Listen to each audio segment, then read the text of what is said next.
Please subscribe our channel Swag Billa. कहानी शुरू होती है और हम 1998 का वक्त देखती है, जहाँ हॉस्पिटल में कोइची नाम की एक लड़की को लाया जाता है जिसकी तबीयत काफी खराब थी। असल में उसे लंग्स फेफड़ों की एक बीमारी थी जिस वजह से अक्सर उसकी हालत ऐसी होती रहती थी। वो घबराकर बेहोश हो जाया करता था। डॉक्टर फौरन उसका इलाज करती है। इससे कुछ ही देर में वो बिल्कुल ठीक हो जाता है। यहाँ पता चलता है कि वो अपनी दादी के साथ उनके घर पर रहता है। कुछ दिन पहले उसकी दादी उसे यहाँ लाई है, इसीलिए वो यहाँ के लोगों को इतना नहीं जानता। फिर जब कोची हॉस्पिटल में टहलने जाता है तो वहाँ उसे एक लड़की दिखाई देती है जिसकी एक आंख पर पट्टी बंधी हुई थी। वो लड़की उसे देखती तो है मगर बात नहीं करती और आगे बढ़ जाती है। तब कोची भी उसका पीछे लिफ्ट तय करता है क्योंकि वो उससे बात करना चाहता था, मगर वो उस पर ध्यान ना देकर वहाँ से चली जाती है। इसके बाद आगे हम 3 हफ्ते बाद का वक्त देखते हैं, जहाँ कोची ने एक नए स्कूल में दाखिला लिया है। एक टीचर उसे स्कूल के असूलों के बारे में बताता है और उसे उसकी क्लास में ले जाता है। जब क्लास में आने के बाद कोची सबको अपने बारे में बताने लगता है कि कुछ वक्त पहले ही मेरी मॉम की मौत हो गई है और मेरे डैड इंडिया गए हैं काम के सिलसिले में, इसलिए मैं यहाँ अपनी दादी और चाची के साथ रहता हूँ। इसी दौरान कोची की नजर क्लास की एक लड़की पर जाती है जो और कोई नहीं बल्कि वही थी जो उसे हॉस्पिटल में मिली थी, यानी जिसकी आंख पर पट्टी थी। फिर पहली क्लास खत्म होने के बाद कोची कुछ बच्चों से बात करता है और उस लड़की के बारे में पूछने लगता है। आगे वो बच्चे कोची को एक कागज देते हैं जिसमें हर बच्चे की सीट के बारे में लिखा था, मतलब कि कौन सा बच्चा कहाँ बैठेगा। जिसे देखकर कोची हैरान रह जाता है क्योंकि वो देखता है कि जिस जगह पर वो लड़की बैठी हुई थी वहाँ तो कोई सीट ही नहीं है। स्कूल खत्म होने के बाद जब वो अपने घर जाता है तो उससे मिलने उसकी चाची आती है। इनकी बातों से हमें पता चलता है कि उसकी चाची भी उसे स्कूल में पढ़ाती है, यानी जिस स्कूल में कोची जाने लगा है। यहाँ उसकी चाची उसे दोबारा स्कूल के असूल बताने लगती है। कहती है कि जो भी टीचर तुम्हें कहे हमेशा वही करना, उनकी बात के खिलाफ मत जाना। अगले दिन कोची स्कूल में एक लड़की से मिलता है जिससे उसकी दोस्ती हो जाती है। जहाँ इसी बीच उसे दोबारा से स्कूल की छत पर हॉस्पिटल वाली लड़की दिखने लगती है। इस बारे में वो अपने दोस्त को भी बताता है, जिस पर वो कहती है कि मुझे तो वहाँ कोई नहीं दिख रहा, वहाँ कोई है ही नहीं। अब उसे इस बात से हैरानी तो होती है, इसीलिए वो खुद पता लगवाने के लिए छत की तरफ जाने लगता है। वहाँ आकर उसे पता चलता है कि इस लड़की का नाम मे है। वो लड़की यानी मे अब कोई चीज से बात करती है, कहती है कि स्कूल में जो कर्स यानी जो श्राप है वो शुरू होने वाला है। मगर अब इससे पहले कि कोची उसे कोई और बात करता, अचानक से उसके सीने में दर्द होने लगता है।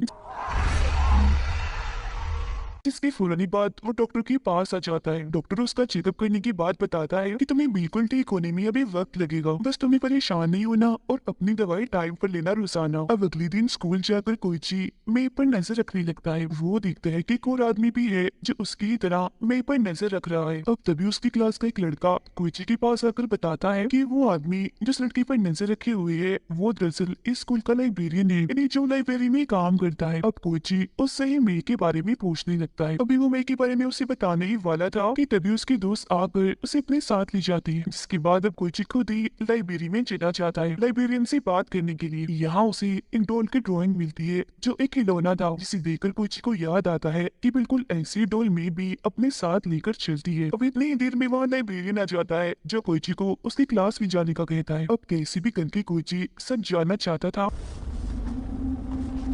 इसीलिए वो अपनी क्लास के 2 लड़कों के पास जाकर सारी सच्चाई पूछने लगता है। तो वो उसे बताते हैं कि सालों पहले मे नाम की एक लड़की 3rd ईयर क्लास में पढ़ती थी, मगर फिर अचानक एक दिन उसकी मौत हो गई और बस उसी दिन के बाद से उसकी सीट पर कोई नहीं बैठता। मगर उसकी मौत के बाद क्लास के बच्चों ने उसकी सीट पर एक डॉल को रख दिया और बिल्कुल ऐसे ही बर्ताव किया जैसे वो सच में क्लास में मौजूद है। जिसके बाद वो सारे बच्चे वहाँ से चले गए और बस तभी से उनका मानना है कि मैं आज भी एक स्टूडेंट के रूप में उस सीट पर आकर बैठती है, यानी वो स्टूडेंट जिसे इतने वक्त से कोची भी देख रहा है। अब उनकी ये बातें सुनकर कोची काफी घबराने लगता है क्योंकि उसे अजीब लग रहा था ये सोचकर कि मैं इतने वक्त से एक आत्मा को देख रहा हूँ। फिर जैसे वो ऊपर देखता है तो वो लड़की उसे दोबारा से दिखने लगती है, जिससे एक बार फिर उसकी तबीयत खराब हो जाती है। इसीलिए वो डॉक्टर के पास चला जाता है। यहाँ उसकी मुलाकात एक नर्स से होती है जो उस स्टूडेंट की बहन है जिसने कोची को लाइब्रेरियन के बारे में बताया था और जिससे कोची ने मई के बारे में जानने की कोशिश की थी। यहाँ कोची उसे भी मई के बारे में बताकर पूछने लगता है कि मैंने उसे इस हॉस्पिटल में भी देखा था,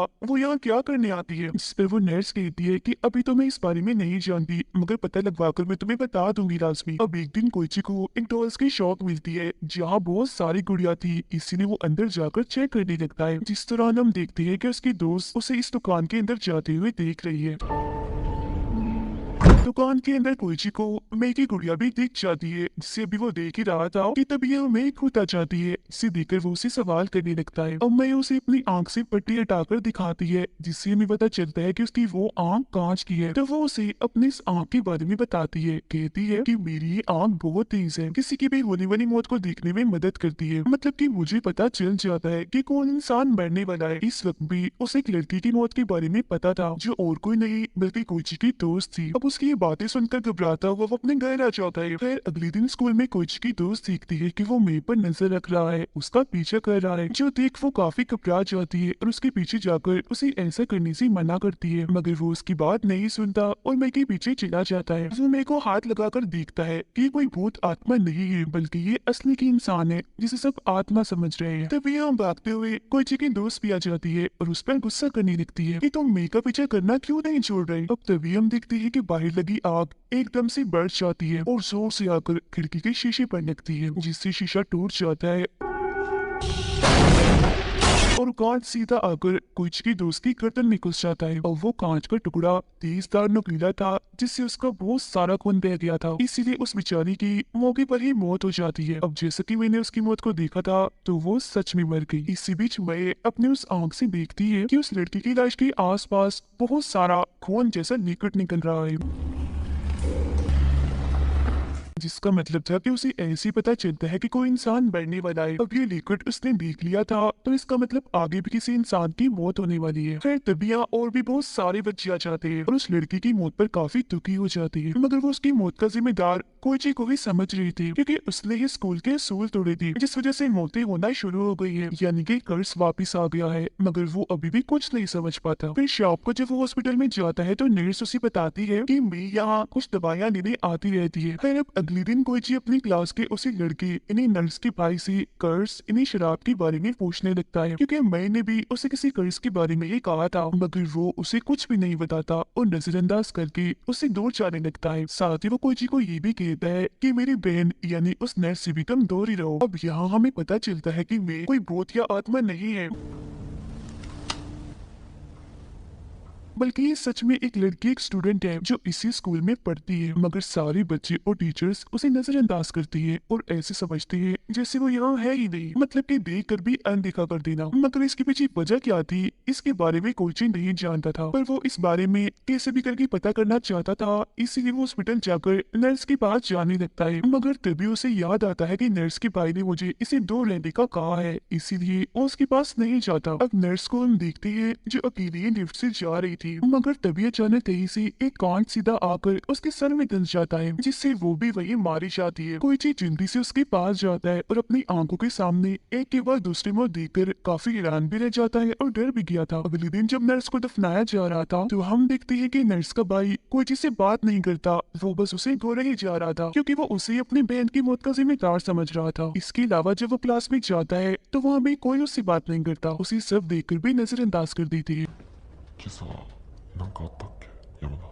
ऐसा दरअसल वो लोग इसीलिए कर रहे थे क्योंकि उनका मानना था कि अगर वो मी के साथ साथ कोइची को भी नजरअंदाज करेंगी तो शायद मौतें होना फिर से बंद हो जाएंगी। फिर जब वो क्लास की सीटों वाली लिस्ट देखता है, तो ये देखकर काफी हैरान रह जाता है कि उसकी और मी की सीट को कैंसिल कर दिया गया है, क्योंकि उस पर क्रॉस लगाया हुआ था, जिसका मतलब था कि अगर वो क्लास में आए और ना आए बराबर ही है। फिर अब स्कूल खत्म होने के बाद वो मी के पास जाता है और उससे पूछता है कि आखिर ये सब क्या हो रहा है, ये स्कूल में अजीब क्या चल रहा है, जिस पर वो उसे बताती है कि हर साल जब भी बच्चों का इस स्कूल में एडमिशन यानी दाखिला होता है, तो एक बच्चे को नजरअंदाज करने के लिए वोटिंग की जाती है। मतलब कि जिस बच्चे का भी नाम आएगा उसे पूरे साल नजरअंदाज किया जाएगा, जैसे वो स्कूल में है ही नहीं। ऐसा इसलिए किया जाता है क्योंकि सबका मानना था कि अगर वो ऐसे नहीं करेंगे तो स्कूल में पैरानॉर्मल यानी अजीबोगरीब चीजें होने लगेगी, जिससे एक के बाद एक स्टूडेंट मारे जाएंगे। ये एक किस्म का कर्ज है।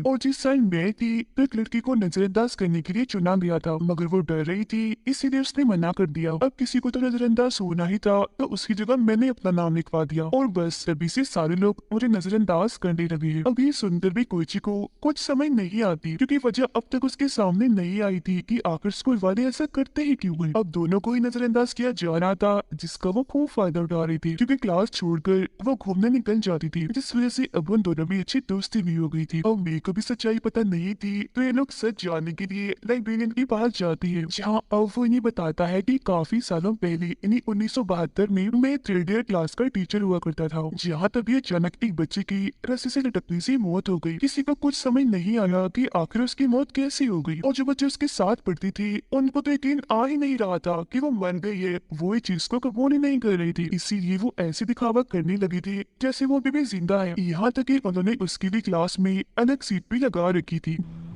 友人たちは悲しく彼女っているふりをし続けたらしい。 जिसके बाद स्कूल में एक कर्ज आ गया, क्योंकि उस बच्चे के मरने के बाद ही स्कूल के बच्चे अचानक से ही मरने लगे, जिसे रोकने के लिए सबने फैसला किया कि वो हर साल एक बच्चे को वोटिंग के जरिए चुनकर उस लड़की की सीट पर बिठा देंगे। सभी के लिए उस सीट पर बैठा जाने वाला बच्चा गायब भी माना जाएगा, मतलब कि सब उसे नजरअंदाज करेंगे। फिर वक्त के साथ साथ हमारा ये प्लान कामयाब होने लगा था, क्योंकि मौतें होना बंद हो गई थी, और बस तभी से हर साल उस सीट के लिए बच्चों की वोटिंग की जाती है। और ये तब तक ठीक रहा जब तक कि कोची तुमने आकर स्कूल के असूल ना तोड़ दिए। जो असूल था उस सीट पर बैठने वाले बच्चे को नजरअंदाज करना। それが美咲さん。 मगर कोईची ने उस सीट पर बैठने वाली लड़की मेरे को नजरअंदाज नहीं किया, इसलिए कर्ज वापस आ गया, जिससे अजीबोगरीब चीजें होना शुरू हो गई हैं, जिस वजह से मोती होने का सिलसिला भी दोबारा से शुरू हो गया है। ये सब जानकर दोनों ही काफी हैरान रह जाती है, मगर वो फैसला करती है कि हम इसे हल करने का कोई तरीका ढूंढ निकालेंगे। अब लगातार नजरअंदाज होने की वजह से कोईची परेशान रहने लगा था। उसे लग रहा था कि कहीं मैं सारी मौतों का जिम्मेदार तो नहीं। अब उसकी परेशानी देखकर मैं उसे चेक करती है कि कहीं वो एक्स्ट्रा लिविंग पर्सन तो नहीं, मतलब कि ऐसा इंसान जिसे बहुत पहले मर जाना चाहिए था मगर वो अभी तक जिंदा है, और उसकी वजह से ही लोगों की मौतें हो रही है, और अगर वो मर जाए तो कर्ज खत्म हो जाएगा। यानी कि मैं एक्स्ट्रा लिविंग को भी देख सकती है। उसे पता चल जाता है कि कोई चीज एक्स्ट्रा लिविंग नहीं है, और ये सब कुछ भी अपनी आंख के जरिए ही देख सकती थी। अब हम स्कूल के एक टीचर को देखते हैं जो इस वक्त अपने घर पर थे। वो अपनी वाइफ को खाना खिलाकर बर्तन उठाकर ले जा रही थी, मगर तभी अचानक उनका पैर फिसल जाता है, जिस वजह से उनके हाथ में जो चम्मच था वो उनकी आंख में घुस जाता है, जिससे उनको इतना खून बहता है, इतनी तकलीफ होती है कि मौके पर ही उनकी मौत हो जाती है। इसके बाद उस स्कूल की एक बच्ची को हम देखते हैं जो साइकिल पर बैठकर कहीं जा रही थी, मगर तभी अचानक पता नहीं कैसी उसकी साइकिल की ब्रेक फेल हो जाती है, जिससे साइकिल अब उसके कंट्रोल से बाहर हो जाती है। जिस दौरान जैसे वो सड़क पर जाती है तो सामने आती है गाड़ी से वो टकरा जाती है। वो फौरन नीचे गिर जाती है, जिससे वो काफी जख्मी हो गई थी, इसलिए मौके पर उसकी भी मौत हो जाती है। फिर अगले दिन स्कूल में जब उसकी मौत का पता चलता है तो सारे ही बच्चे काफी दुखी हो गए थे, और उन दोनों को ही इस सब का जिम्मेदार कह रही थी। जबकि उधर वो दोनों लाइब्रेरी में जाकर 1972 की फाइल्स देखने लगते हैं, जिस बीच कोईची को एक तस्वीर मिलती है जो और किसी की नहीं बल्कि उसकी चाची की थी, जिसका मतलब था कि वो भी उस वक्त इन्हीं 1972 में उस क्लास के स्टूडेंट थी। जिसके बाद मजीद छानबीन करने के लिए वो उस स्कूल के दूसरे हिस्से में जाती है जहाँ सबका जाना मना था, क्योंकि 1972 के टाइम क्लास वही लगती थी। वो यहाँ पर छानबीन करने लगती है ताकि उन्हें कोई क्लू, कोई सुराग मिल सके, और तभी कोईची को यहाँ एक ऑडियो टेप मिल जाती है जो काफी पुरानी लग रही थी। जब ये लोग उसे सुनती है तो पता चलता है कि इसे भी उसी वक्त 1972 में रिकॉर्ड किया गया है।